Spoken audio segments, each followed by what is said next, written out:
What's up, y'all? It's your boy Niner Faithful. How's everybody doing? Hope everyone is having a legendary day. Oh man, we got some definitely very interesting show for y'all today. Boy, man, how much has happened since the last time we were on this podcast? Jimmy Garoppolo is going to be our backup. The Niners kept 90 linemen, 6 linebackers, 6 running backs, well, 5 in juice. Yeah,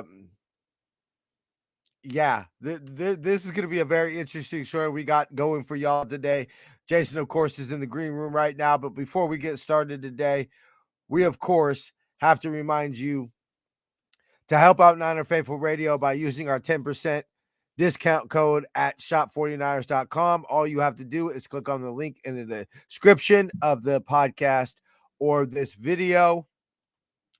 Go to SeatGiant.com. Use the promo code Niner Faithful Radio to save on all your theater, concert, and sporting event tickets as well as help out the show. Go to NinerFaithfulRadio.com/subscribe to see everywhere you can subscribe to the show and follow us on social media. Jason does a bang-up job. You can do that on Facebook, Instagram, and Tumblr at Niner Faithful Radio and Twitter at Niner Faithful R. Ladies and gentlemen, faithful of all ages, let's get the show cracking.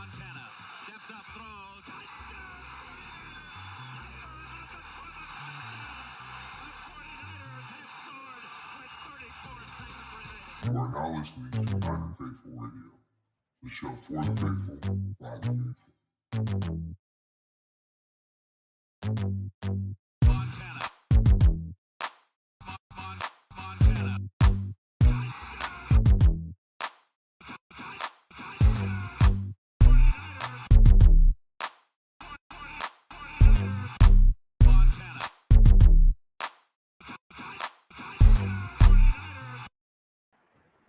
Okay, we got Roberto Gang. Of course, baby, throw up your 4-9. Mine. Alonzo, what's good, bro? What's good, bro? How you doing? Alonzo. And then how do I like the cuts? Obviously, we're going to get into that right now. So we'll go ahead and I'm going to just read off the cuts that we did right now, just because to me, it's always just easier to see in my mind like that. Troy Fumagalli, safety, Tyshawn Gibson, Dante Johnson got cut, which we will get into him a little bit later because he's going to be back. Marcus Johnson, Tyler Kroft, which was kind of a surprise, a little bit of a surprise to me. Jordan Mills, Willie Snead, Akeem Spence, Nate Sudfeld, which wasn't a surprise when the Jimmy news broke yesterday.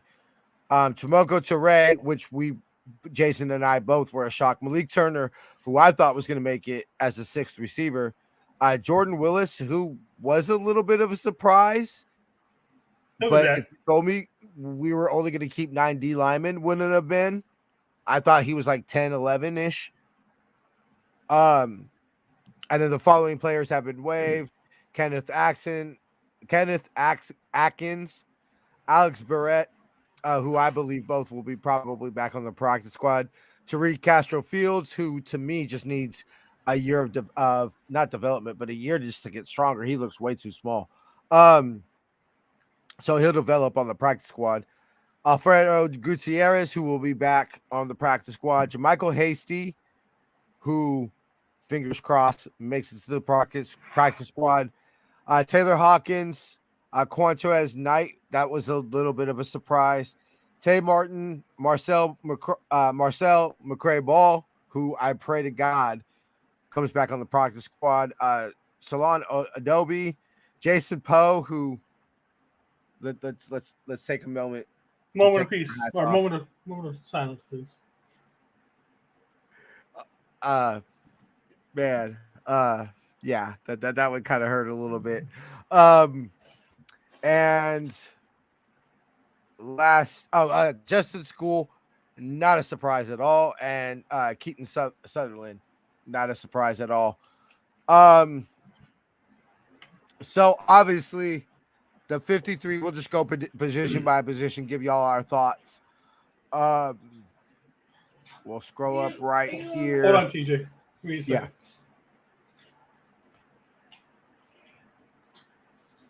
Yeah, pull it up. Yeah, that would probably be a lot better. Oh, Jason's doing his thing. So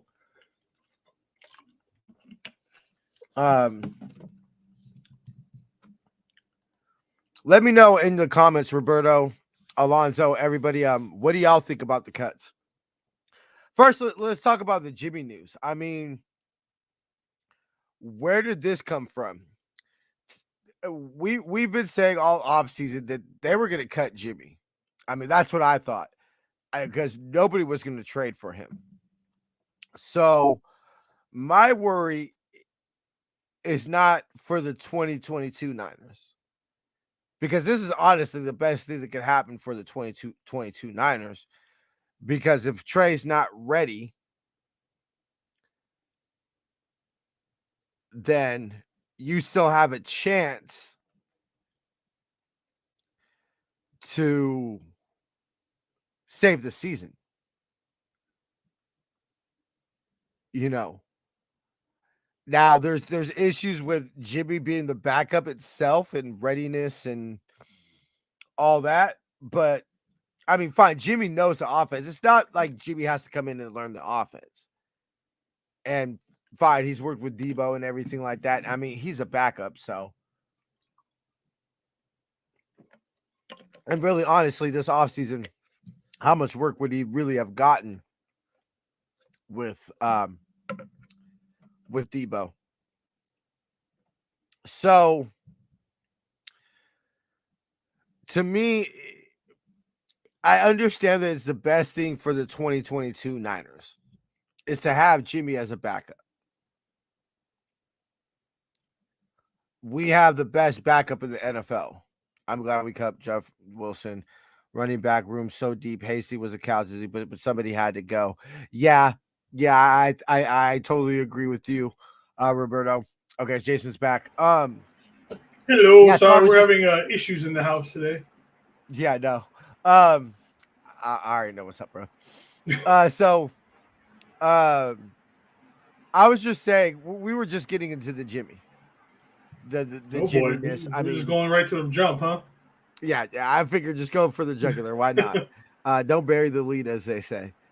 I mean, I'm not a big Jimmy fan, but as a Niner at heart, but I'm here to win. No, my thing about it is it's not the 2022 Niners I'm worried about. The Jimmy is the best backup we could have, because yes, I'd rather have Jimmy Garoppolo than Nate Sudfeld or Brock Purdy. Love Brock Purdy. I think that, and if you look at our history, and y'all know me, I love to go back to Niner history. Let's not forget we had Joe Montana, Steve Young, and Steve Bono at one point on the same team. And I would bet $50 that there was a year that all three of them had to play. I would just find it hard to believe that there wasn't a year that all three of them had to play. I know there was a year that Steve Young, Steve Bono, and Elvis Gerbeck had to play, because Elvis Gerbeck had to beat the Cry Girls. I remember that. But anyway, so this is the best thing for the 2022 Niners. Well, I don't see any lose-lose. And it's the best thing for Jimmy, because he wasn't going to go anywhere where he has a better chance to win than here. True. Because let's talk about the elephant in the room. Did the Niners just pay Jimmy Garoppolo $6 million not to go to the Seahawks? Hey, Auntie Donna, good to see you. I still don't think Jimmy goes to Seattle. Well, no, now unless they just throw it. Well, I mean, even if he was released, he doesn't work in Seattle. He really doesn't. I'm not willing to bet my life savings on it, but it doesn't matter. Are the Niners convinced? True. That's really I'll give you that. Like I said, just if Seattle's in a tank, Jimmy's good enough to win you that 6-7 games. You know what I mean? He'll get you out of those top 5 draft picks. I mean, they could trade back in, but why waste draft picks you already got if you can just tank to get them? And my thing about it is, if you're if they're truly trying to admit, like, okay, it's time to rebuild this, which I understand the argument people have of Pete Carroll 71. He ain't trying to really do that. Okay. But to me, that's why you're not trading up, because if you're really trying to build, you're obviously trying to get as many picks as possible to rebuild your roster.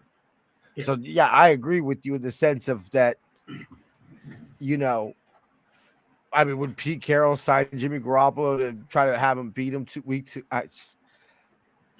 I don't see that. I believe him. I listened to the press conference. I believe him at their word, where to an extent. Where I believe that this was always an option.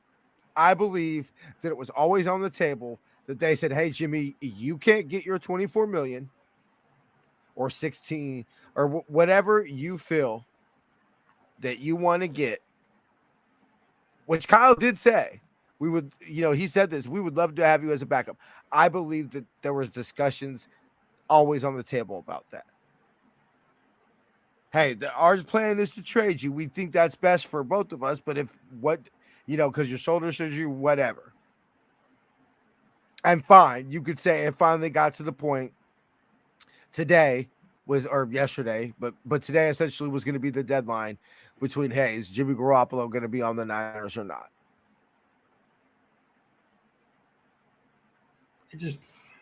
My worry about it. Go ahead, Jason. I was like, my biggest issue is that from the get, they've said we've had draft picks, we've had offers on the table for Jimmy. How many times did Lynch say that they had an offer for two second-round draft picks? They did. I don't know about you, but I think most of us have called bullshit on that since the get. Yeah. So the NFL, every other front office in the entire league called their bluff on that. They did. And so to me, they look a little stupid because right now they've had to change this plan with Jimmy 19 times. This was not what they necessarily wanted. This is what we ended up getting from both sides, but this is not what they wanted. I mean, How often does it work when you bring your ex-girlfriend back into your house with your new girlfriend? That's essentially what we're doing. I personally know that. So I made the mistake of, little did we know at the time when we moved in, but my pregnant girlfriend moving in an apartment with my high school sweetheart. Yeah, it did not work.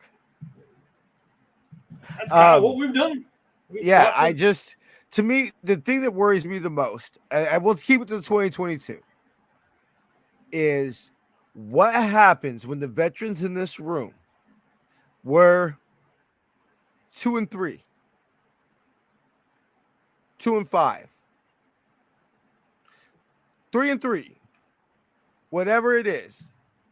If it's clear, if the veterans around the room are essentially saying, you mean we're getting this, right?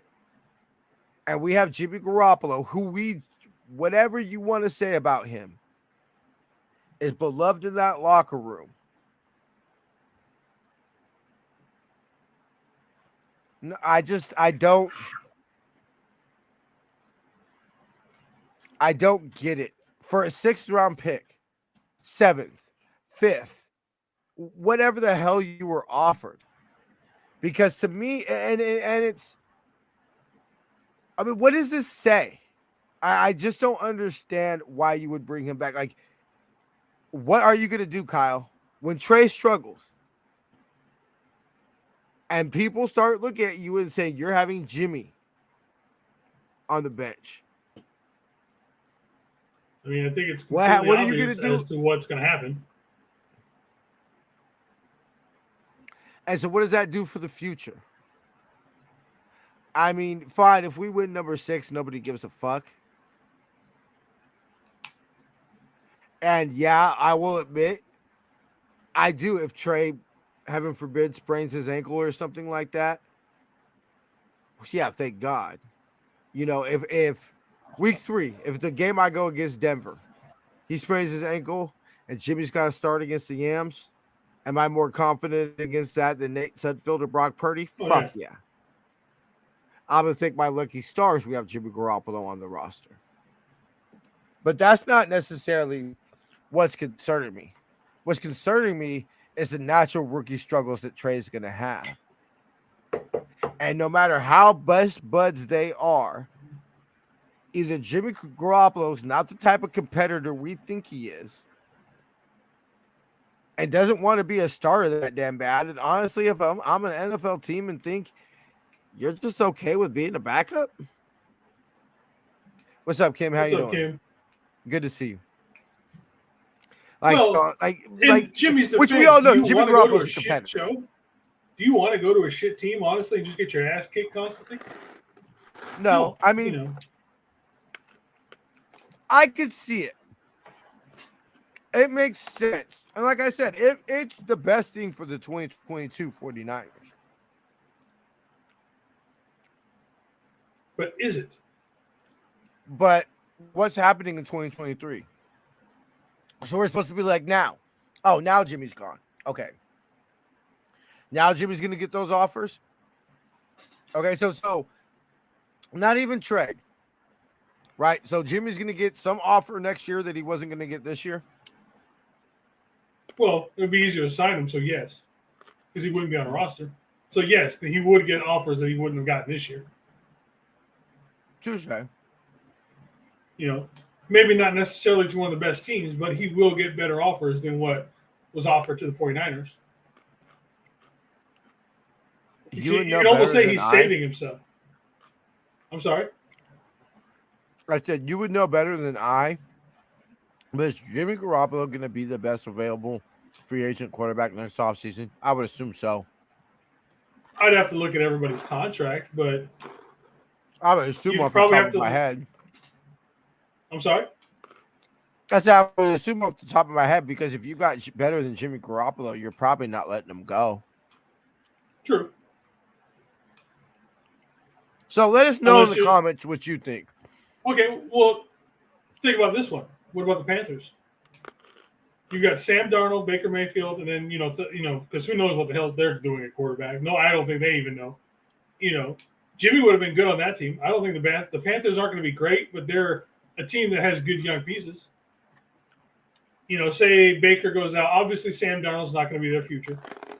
Baker Mayfield, Baker Mayfield's up and down. When he's good, when he's up, he's really good. When he's bad, he's bad. Say he throws a 0 this year. Jimmy's a free agent. I think Jimmy would be okay there. What's going to happen in Cleveland? Well, I mean, not necessarily what's going to happen in Cleveland, but what if Deshaun Watson, this thing gets worse, or he comes back and he's terrible? There's with that whole situation. You know what I think? I'm not against that. And you want to know why? You know what I think Baker Mayfield is? And it's the problem why not every coach is a great NFL coach. We know this as Niner fans. Oh, yeah. And so every coach thinks I can get the best out of him. Because Baker Mayfield's shown some talent and shown some flashes that he could be a legit quarterback. And also that, like Kyle said today, there aren't 32 starting NFL quarterbacks. No, situations can And so arise. Baker Mayfield's going to have a career that probably is like a little bit like Ryan Fitzpatrick in the sense that, yeah, we could do better, but we could also do a lot worse. And he's good enough. I think that's more Jimmy than Baker, to be honest. Yeah. Okay. You get a little bit more stability with Jimmy, but the highs and lows are probably bigger with Baker. I just wish that they were honest in the sense that if they said, there's the one thing nobody asked, or at least I didn't hear, and that audio wasn't that great. The one I listened to was the Dave Lombardi. That one wasn't great. And then I started listening to Grant Cohn, which is the one I sent to the group. That audio is awesome.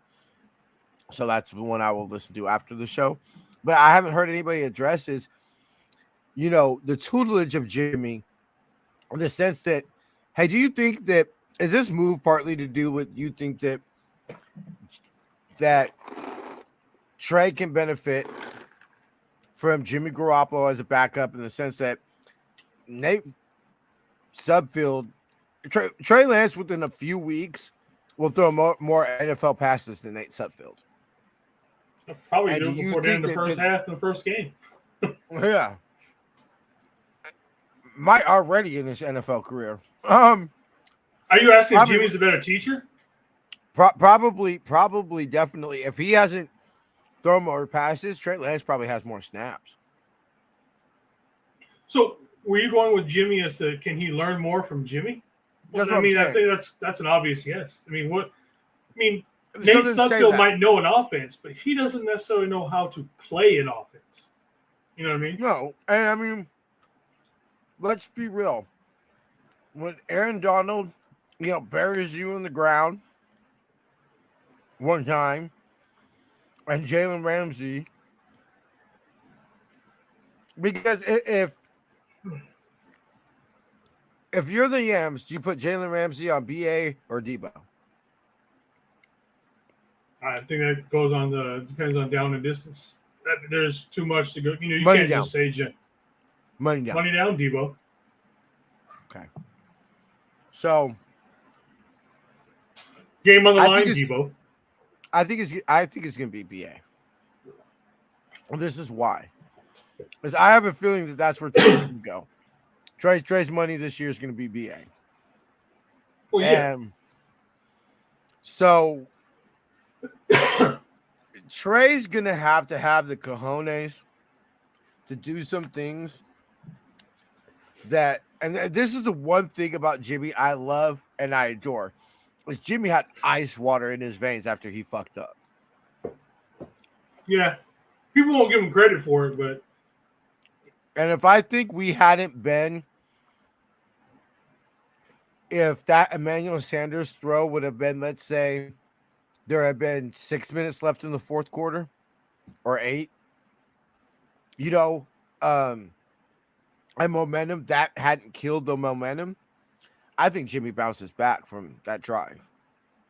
But I think by the time we got the ball back, when that hit took. That's the big thing because he took that. He was concussed. There was no way you can't tell me he wasn't seeing 3 of everything by the end of that game. With that, they didn't call that penalty. That was bull. That's still BS. Whatever. I don't know if they took Jimmy to the tent or anything happened. I never heard of. I assumed that would have been something that was spotted. Like, hey, the starting quarterback just went in the blue tent. Yeah, that was Super Bowl. Yeah, that'd have been everywhere. That if that never happened, that didn't happen. The reason that didn't happen is you're not like it doesn't matter what you are. You're not coming out he's going in that football game. So that's what Trey Lance is going to have. Hey, it's 4th down. Jalen Ramsey just knocked down 2 passes in a row, and you got to go have the balls to go at him again because that's where Kyle wants you to go. That's where the scheme's plan to go. That's who's, you know what I'm saying? Yeah. And if anybody knows what that's like, it's going to be Jimmy.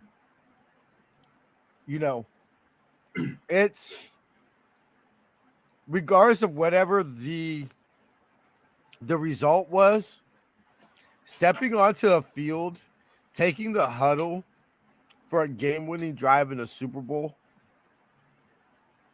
regardless of the outcome, which we all know didn't go our way, but Jimmy did that. Niners had the ball with a chance to win the Super Bowl. That's an invaluable experience that we all hope that Trey Lance has to have. And so if keeping Jimmy Garoppolo on the roster for at most $16 million this year has Trey at least know something about that before he has to experience it with adrenaline and whatever injuries throughout the season affecting you, whatever things in that moment, cool. But when things go sour,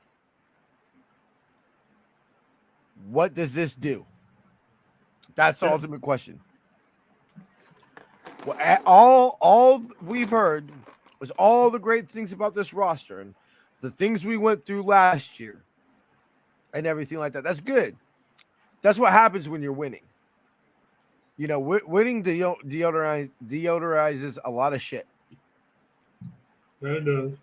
You know what makes a lot of shit funky? Losing. And when you ain't got no choice, but hey, this is who we're rolling with, it's a lot easier than this is who we're rolling with. And we got a quarterback that took us to the Super Bowl and an NFC Championship game. Or fine, even if Jimmy didn't, he wasn't the reason they didn't make it. Well, so I don't know about you. I'm done with Jimmy talk. We'll talk about the rest of this team. I mean, we've done this for the last 2 seasons. You know what I mean? Well, hey, on quarterbacks, how surprised are you about Brock Purdy being kept on as a third? I wasn't. I'm a little surprised they put him on the roster. Honestly, that tells you how much they want to keep him around. That he would make it through waivers.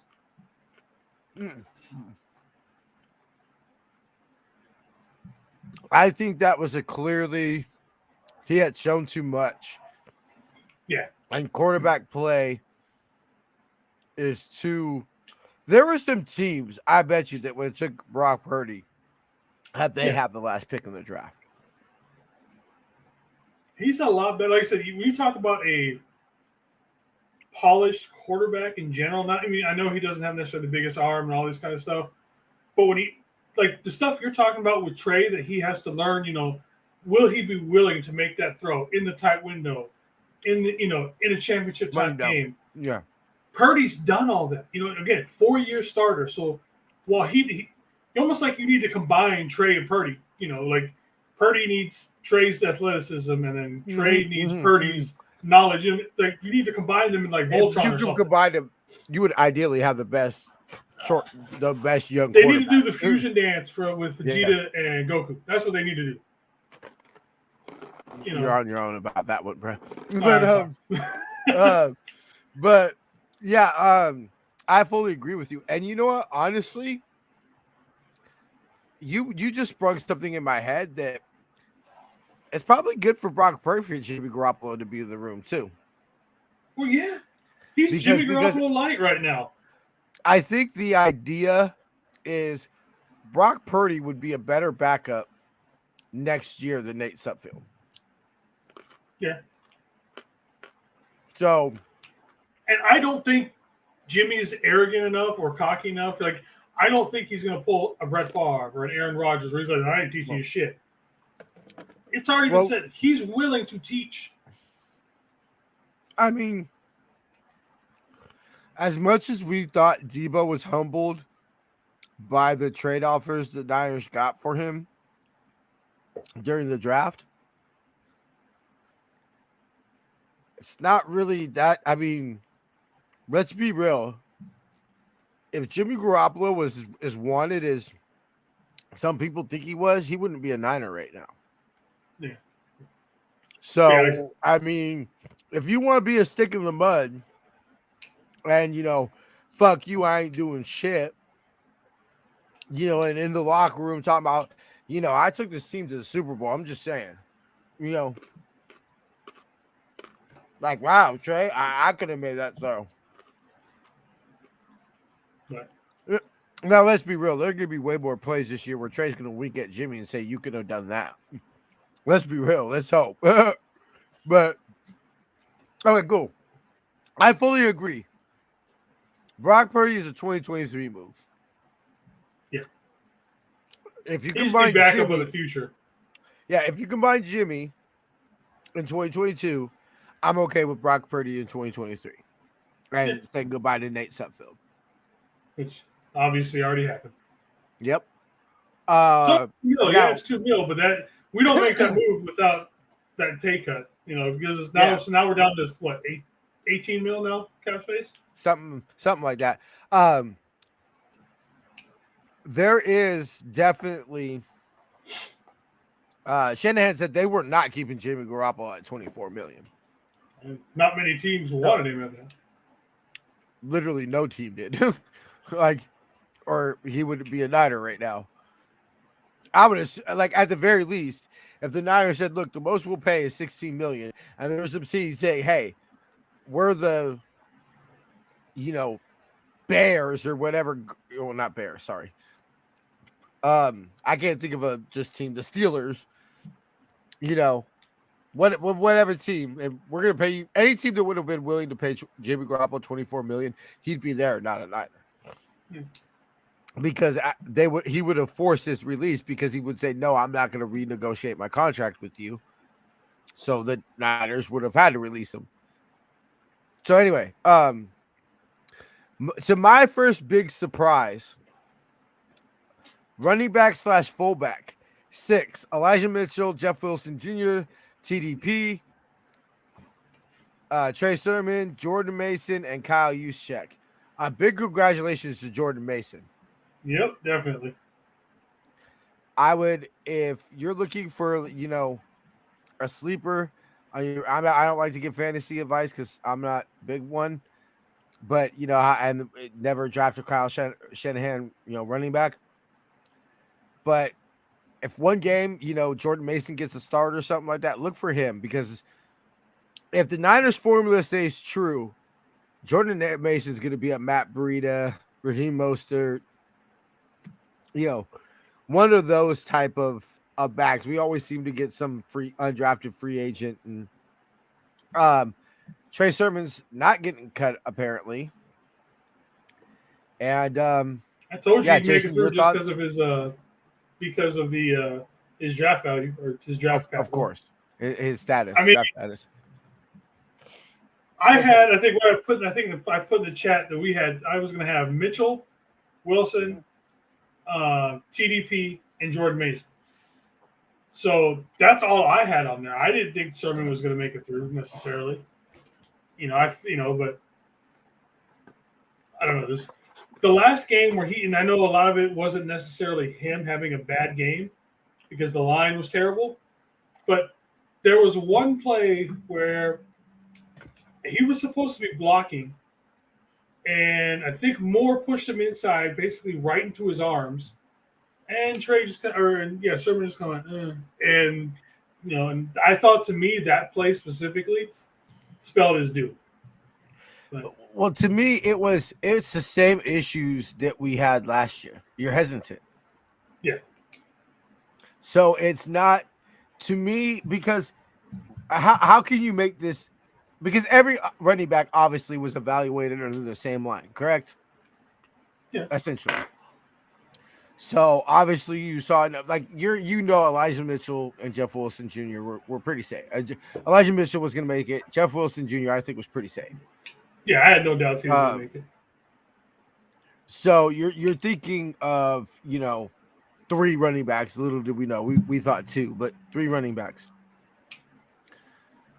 So I don't care what the line is like. What the blocking is. That's evaluating the line. That's a different thing. If you're hesitant, that's not the line. Okay, cool. The line could have a horrible play. The line blew it up. There's absolutely nothing as a running back you could do.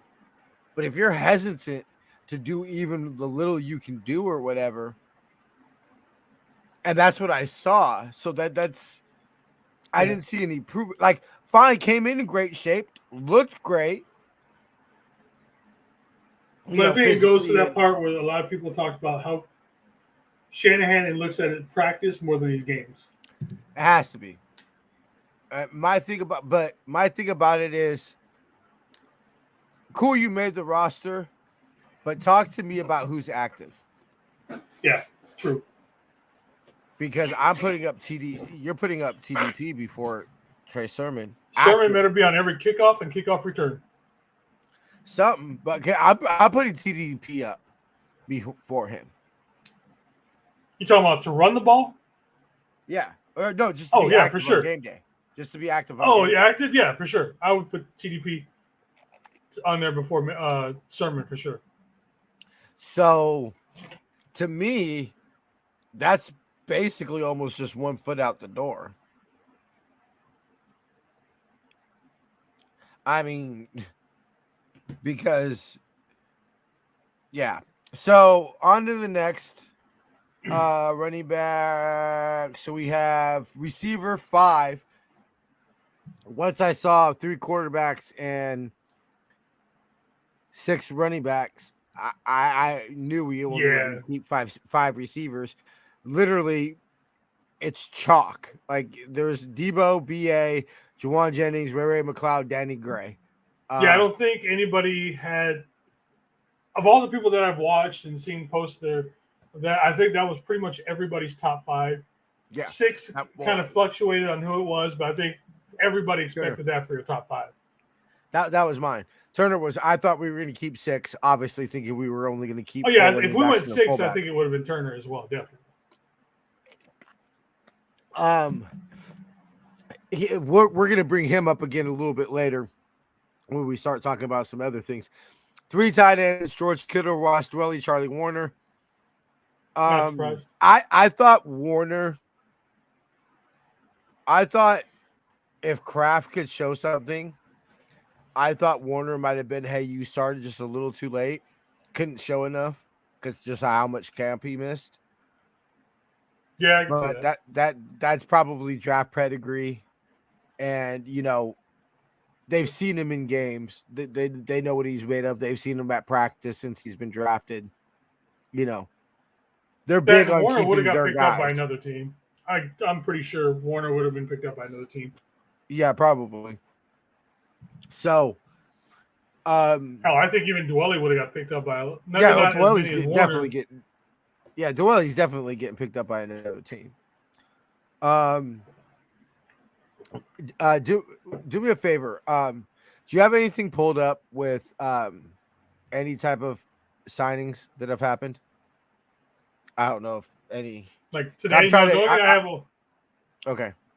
Because I'm trying to see if we're not talking about people who have already been stashed up and stuff like that. But yeah, no surprise. As of yesterday, the Niners had the most people cut already picked, already picked up at 4. Yeah. So I mean, we were already leading the league in that, and I can guarantee you we're going to get some more of that between overnight and tomorrow. I'm just because there's some people on here like Jason Poe, like McCray Ball. There are some people that I definitely want on this practice squad. Yeah. Definitely. So I will definitely be 9-0 linemen: Trent Williams, Aaron Banks, Jake Brendel, Spencer Burford, Michael Glinchy, Jalen Moore, Colton McKivitz, Nick Zakelj, and Daniel Brunskill. That's no surprise to me. Maybe Zakelj. Was Zakelj. Yeah. I was about to say maybe it was Zakelj. But other than that, I think I might have. Let me pull up my 53 actually. Where is it? No, actually, I had Zakelj making, but I had 1, 2, 3, 4, 5, 6, 7, 8. Oh, I only had, mine is all messed up though. But yeah, I had Zakelj making it, but I didn't have. Who didn't I have? I didn't have Jalen Moore. That's I had more on mine.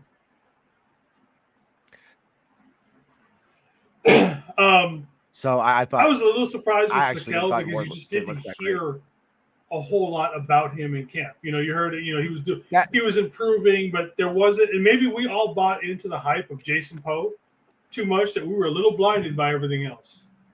That is a possibility. Well, and to me, it's okay. Well, he was running with the ones, but how did that look? You could run with the ones, but if it looks horrible, true. So, and that's clearly draft. I mean, you're not going to give up on a player that you drafted. So, if they saw improvement, so hey, it's not like you just look totally overwhelmed all camp and you haven't shown anything all off season. Yeah. If you've shown improvement, okay, we're going to take you. Let me see. Lineman. And then now we got, to me, the biggest surprise with only 9 D linemen: Nick Bosa, Javon Kinlaw, Charles Omenihu, Kerry Hyder Jr., Hassan Wisway, Drake Jackson, Eric Armstead, Samson Ebukam, and Kevin Givens. Tomoko Ture and Jordan Willis were basically, I think I had 11 making it. And those were my I 10 had and 1, 2, 11. 3, 4, 5, 6. I had 11 as well. 1, 2, 3, 4, 5, 6, 7, 8, 9, 10, 11. 12. Oh no, my bad. I had 12 because I was kind of around a little bit with 12. But I had Barrett and Spence or Barrett, and I had Barrett and Atkins You were. making it. So I if you took away Barrett and Atkins, I had 10. But I had Teray and Willis making it. Where are we now? I mean, we still got a solid 9 up there.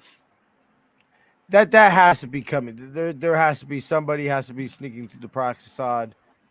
Jordan Willis probably. I bet you that. But I also think Jordan Willis he's got a good chance to be claimed on waivers. Wait, they messed up.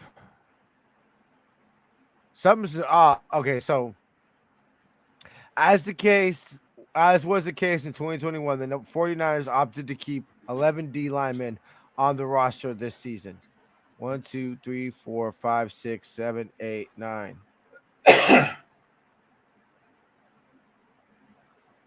Okay, so whoever wrote this, either the Niners kept 11 and they just missed some players, or they kept 9 and they just mistyped the article. My bad, y'all. I'm literally going off the Niners fucking website. So I'm looking through right now to see what it is because okay, I have 9. okay. I have David Lombardi's book pulled up. Okay, so 9. Okay, so then it was a mistype. Okay. Yeah, okay, because well, that threw me off for a second. I was like, wait, because I pulled it off of the Niners website. So, well, let's be honest. The Niners website is not the greatest thing to be basing stuff off. They are horrible with updating stuff on time. Maybe that's why the Niners always hate on me about like everything like that because how much shit we talk about. They're terrible, man. They are so bad. When it comes to updating stuff and everything like transaction, they are terrible on their website for that kind of stuff. That's why I almost never use it. I'm gonna tell you this. Hold on. Share screen. Okay. Window. Okay, here we go. I will show you this right now. Okay, so if we go to right now, the audio of the Niners right now. Podcast. Because I tried to look up the press conference doing this earlier. Okay. You go to players and coaches. Look at the last press conference they have available. I'm just saying it's got Glinchey and Trent on it. Hold up. Oh, wait. Okay, hold on. Oh. Whoops. Okay, stop sharing. Okay. Let me try this again. My bad, y'all. Okay. Share screen. Share screen. Okay. You see it now? It's not up.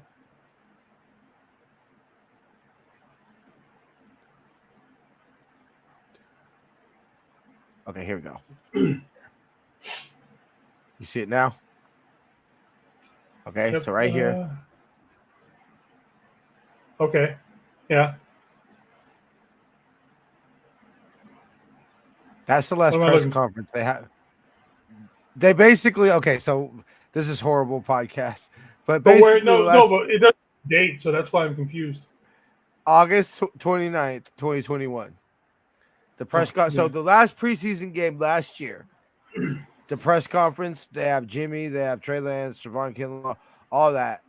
The from the third preseason game, the Raiders preseason game last year is the last press conference that if you go and try to listen to any type of coach, whatever type of press conference from the Niners, that is the last one that's available. I think. That is horrible. Yeah, that sure is. Yeah. The Now last that I pulled it. preseason game last year, Yeah. that's bad. Like, I almost want to volunteer to do free just because I can't have my team represented like this. Yeah, like I said, their website people are terrible. Like, I'm insulted that I would literally work for this football team for free or minimum wage at least. And you have people who probably get paid shitload more money than I will ever make in my life to run this website. Yeah. Man. Anyway. So no surprise on the receivers, tight ends. Okay, we're at D linemen.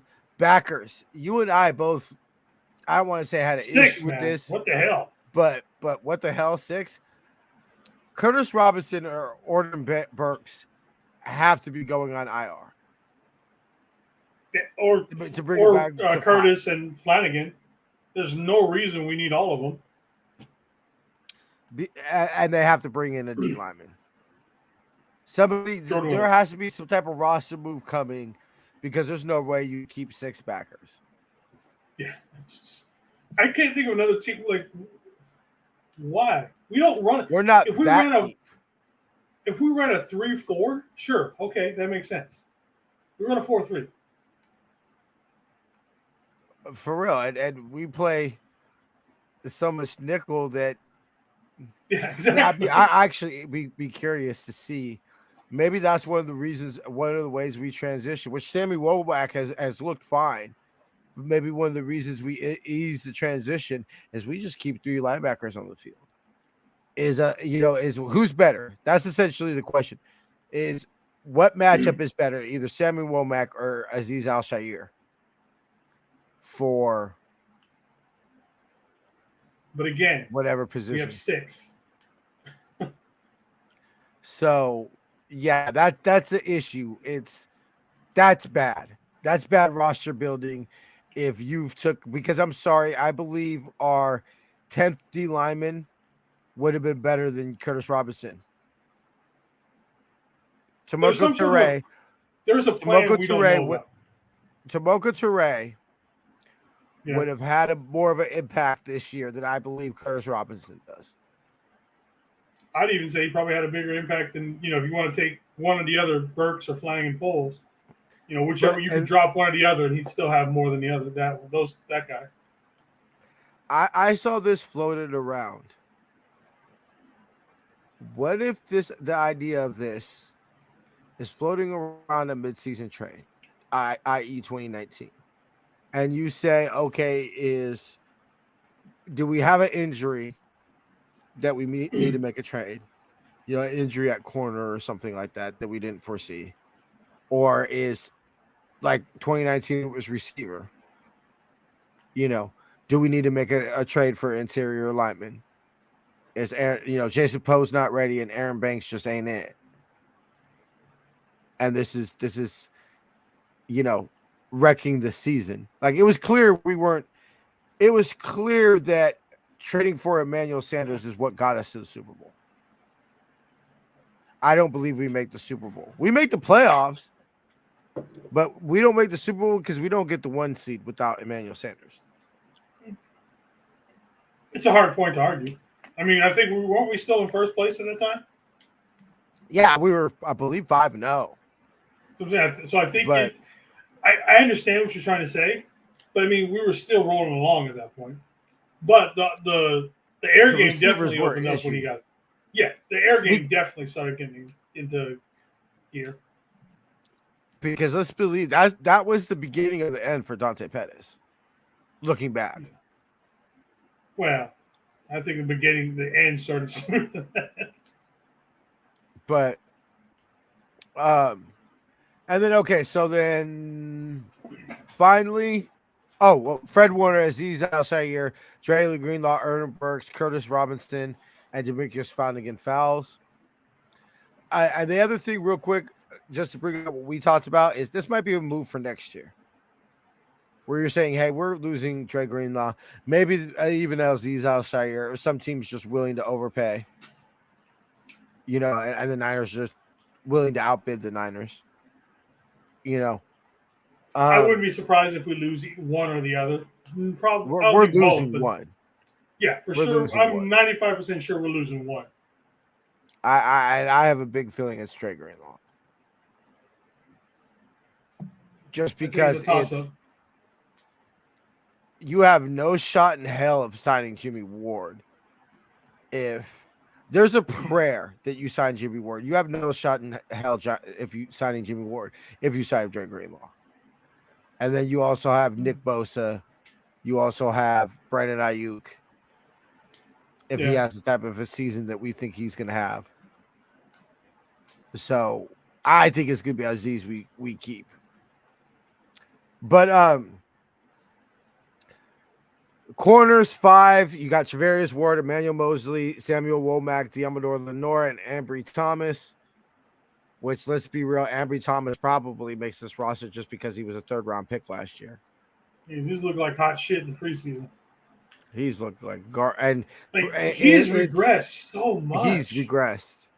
He's regressed because that did not look like the same corner that started in the playoffs. No, I mean, Ambry Thomas was our starter. Ambry Thomas was our starter in the NFC Championship game. Which, fine, you could say he got smoked that game. True, but I mean, it was against the Rams, who have a damn good wide receiver core. So I mean, and he's a rookie. Not Let's be real. It was missing. So I mean, he's regressed, and honestly, I'm happy Diamador because I love Diamador. I love his mentality, and I think if he ever gets the proper technique down and I think it's a technique type of issue with Diamador. It's not a mentality thing, and you can coach technique. Either you, like Eric Davis says, either you want to put a grown ass man on the ground or you don't. Yeah, and Diamador definitely has no problem putting a grown ass man on the ground. So after he's so aggressive, just tune it down a little bit, man. Tune it down a little bit. He is. I think if he takes the coaching, I think we can get ourselves a player. But Dante Johnson will be back, and he'll be the 6th corner. The man hasn't left the building. Man, I promise you. When the next position gets talked about, which we got right here, safety, Talanoa Hufanga, Travarius Moore, George Odom, and Jimmy Ward. Jimmy Ward will be placed on the IR, and Jimmy Ward will take his place. Or Dante Johnson will take his place. Unless he gets the practice squad. And they No, I was saying unless we sign somebody that we talked about as well. Oh, unless we do, which, like I said, I forgot about it because I don't understand why it already hasn't been done. Unless we sign Jaworski Tart, which Jason, he needs to be on a plane already. Excluding Talanoa Hufanga because he's going to start. Would you rather have Jaworski Tart for 4 games at least? Which, let's be real, Jimmy Ward's not playing the 5th game, I wouldn't think, unless he's been practicing. Yeah, if he's only starting to practice week 4, they're not bringing him back. He's going to have to be practicing week 2, week 3. Minimum I would 3. think for them to even have a chance of bringing him back. Yeah. So, do you want Jaworski Tart or George Odom, Travarius Moore, or Dante Johnson? I'm taking Jaworski Tart. I would go Dante. I would go Tart then Johnson. I would go sign Jaworski Tart. He's gonna be the starter, and then you put Dante Johnson to the practice squad, and you're just gonna yo-yo him back and forth. That's I hold Dante Johnson in a higher standard than most people. I think this is why you want. This is why you want Dante Johnson on your roster, is because when you bring in somebody like Jaworski Tart, that's who you want to start week 1. You don't want Dante Johnson starting week 1. but you bring in Dante Johnson because if something happens to Jaquiski Tart, or knock on wood, Talanoa Hufanga, that's when you want Dante Johnson. Tart has had issues with injuries and staying healthy. Hence the reason he's probably not on the team right now. Yeah. But yeah, we're like I said, I'm not. And how much is he gonna cost? Did he sign with the Eagles for like $800K? I don't know. Let's find out. Yeah, look that up real quick. I'm curious to see how much he signed. But yeah, that's the 53. Oh, obviously you got Robbie Gould, Mitch Wisnowski, and Tabor Pepple. So, he signed a $1.12 million contract, so it's damn near. It's cheap. Would he come back to the Niners for 1.2 or less? I mean, that's the most I'd be willing to pay him is 1.2 or less. You throw him the bone just to come back. Okay, so I haven't heard anything about him getting worked out or anything. So, I mean, no. Is there anybody for the Niners to compete with? I'd have to go through each roster. Yeah, I mean, we would have to but I'm just saying that. Okay, fine. So, Super Bowl caliber team that you started the NFC Championship game for. By the way, the team that drafted you. By the way. Oh yeah, there's definitely some loyalty going in there.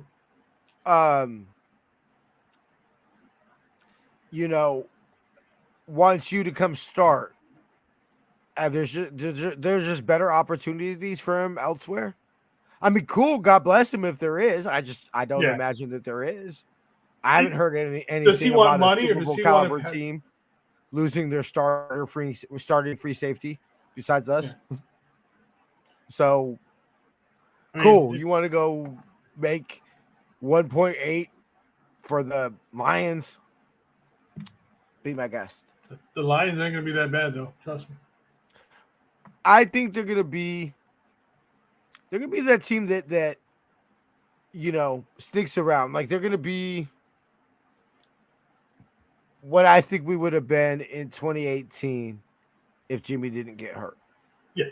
They are good. They're not going to be great this season per se, but next season is when they should start taking those steps to get better with the Lions. So yeah, definitely.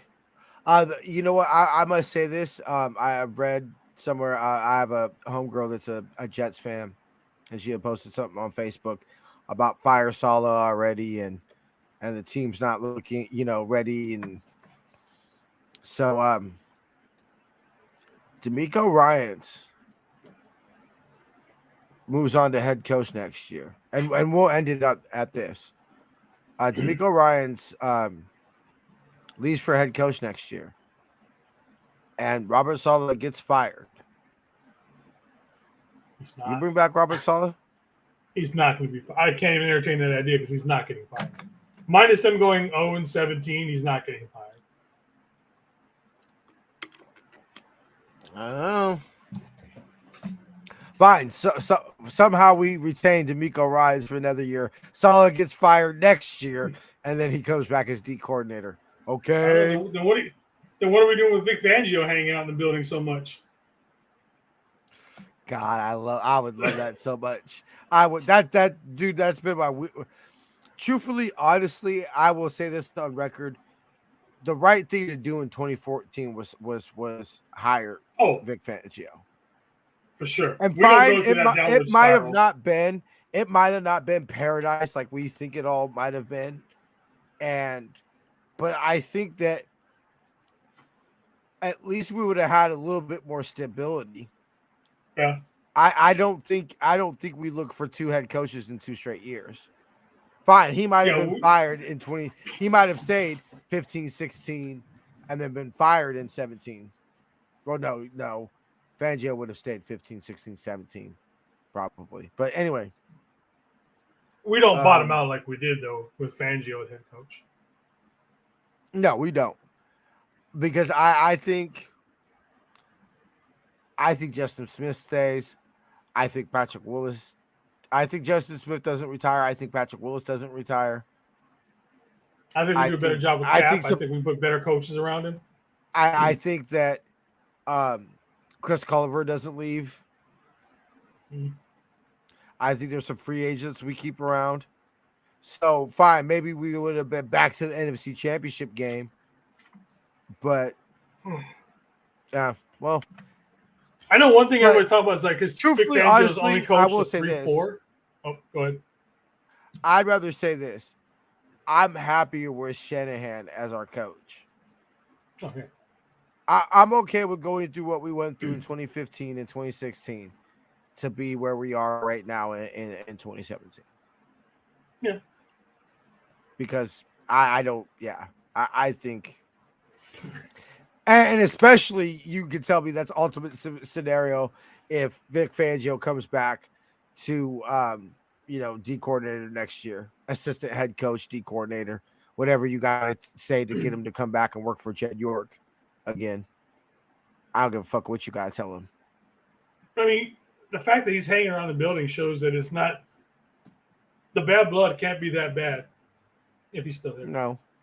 So, It's I like- mean, I would think, or at least, the respect for Kyle. Yeah. And say, hey, I Or will his come dad, work at for the very Jed, but least. I'll come work for Kyle. Yeah. But I know a lot of people don't like the idea because of the 4-3-3-4. I'm like, look, if Vic Fangio's as good of a coach as we think he is, he Yeah. can learn how to call a 4-3. He can change his system. I would think it's Nick Bosa here, and I would think because probably a big sticking point was keeping Chris Kosaric, and he runs a wide 9. So I think that they would find a way to coexist. He'd have to find a way to coach a 4-3. And I think Vic Fangio's a smart enough guy; he could do it. I think, yeah, definitely. All right, I think that we got an initial 53. Next week, we will be doing our season preview. So we'll give you all the, our guests on team MVP and all that shit next week. Shoot me some ideas on stuff that you want to do. If anybody, Jamie, if you're listening, Kim, I know you're listening. Shoot me some ideas so we can get this together and give each other as much time as possible to think about it. But all right, any last thoughts, Jason? For the most part, the roster was what we thought, but then we also had some huge. Jimmy threw a wrench in pretty much everything. I think I think we all just there goes my 53. Like I think most of us had it pretty settled up until about 3:00 yesterday afternoon. Once that got announced, I think everybody started scrambling. Like, oh shit, there goes this. Now we got to figure it all. And I think most people I've talked to and other people's shows I've watched, it was relatively the same. And then 6 running backs, 6 linebackers, Jimmy's on the roster. Yeah, it's like, well, okay, now you think they just can we have a regular off-season one off-season? I was literally just gonna say, do you think they do this on purpose? Because I promise you, one thing that's been consistent with Lynchhead is the Niners are always in the fucking news. Look, as people who do content creator, if you follow the Niners, you're never bored. I don't think there's any other team that has more content creators just across the board than the Niners do. But they give us so much content to work with. I mean, what do you really think they're talking about at Arizona camp? I mean, or Saints camp. Like, all right, y'all. It's all boring. It's all boring there. Even the Patriots in their heyday, I mean, probably weren't as much. There is it's mostly vanilla across the board. And then we're over here as Niners creators, just like, oh shit, everything's popping off constantly. You never know. There might be a trade happening. You might get last offseason. How many times did we wake up at 1:00 in the morning because the phones kept going off because shit was when when Trent signed at 1 a.m. All those guys. Yeah, exactly. Juice. The trade to 3. I remember literally waking up, going outside Heather's house to smoke a cigarette, and just looking at my phone and seeing y'all having like this 50 million conversation, and like Jamie, like, holy shit, we traded. And just like, the fuck? Yeah. What the hell did I Never dull miss? moment. Never dull moment. All right, y'all. We will see y'all next week. I must say, I am super, super excited. Next week will be the last show of the off season. We are We that kicking fucking close. the full gear to here Niner shortly. football. I can taste it. All right, y'all. All right, Jason. We'll see you next week, bro. Deuces. All right. Before we get out of here, of course, got to remind y'all again to help out Niner Faithful Radio by saving 10% and save 10% by using our affiliate code at the link in the description of the podcast or the video. Go to cgiant.com, use the promo code Niner Faithful Radio to save on all your theater, concert, and sporting event tickets, as well as help out the show. Go to NinerFaithfulRadio.com/subscribe to see everywhere you can subscribe to the show, and follow us on social media at Niner Faithful Radio on Facebook, Instagram, and Tumblr, and at Niner Faithful R on Twitter. Ladies and gentlemen, we shall see y'all next week. Till then, faith, love, and happiness. Go Niners. Support your for the faithful by the faithful at NinerFaithfulRadio.com/shop.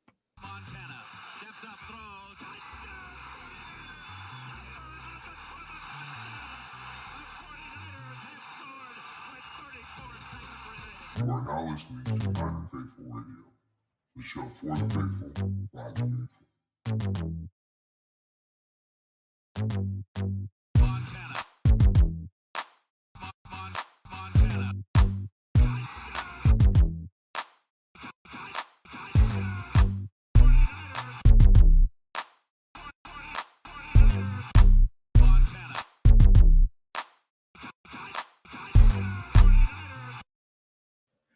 See ya.